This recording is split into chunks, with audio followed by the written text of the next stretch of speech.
हेही दिवस जातील. म्हणजे जे आपल्या वाटेला जे दुःख आलं आहे ना, ते कायमचं नाही राहणार आहे. त्यातून आपल्याला काहीतरी शिकायला भेटणार आहे. म्हणजे स्वामी असं बोलतात की हेही दिवस जातील. तेव्हा इतकं मोटिवेट व्हायला होतं ना, की असं वाटतं की खरंच म्हणजे असं होतं आहे आणि आपण त्यातून अनुभव घेतो आहे.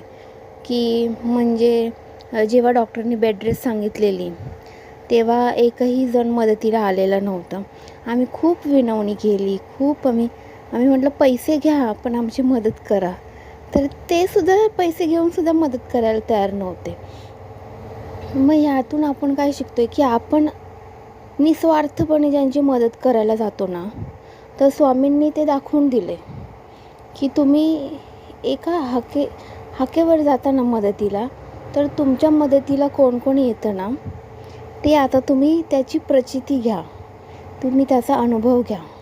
त्यासाठी स्वामींनी हे म्हणजे दुःख तर नाही म्हणणार आहे, पण अशी परिस्थिती आणली आहे, की आपल्याला कोणाची तरी मदत घ्यावी लागणार आहे. आणि जो आत्ता तुमची मदत करेल, बस त्याचे उपकार कोणी आपण विसरायचे नाहीत. म्हणजे मी तर नाही विसरणार.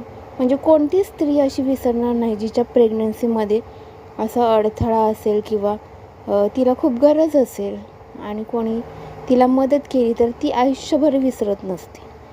हे तर मला कळून चुकलेलं आहे. हो.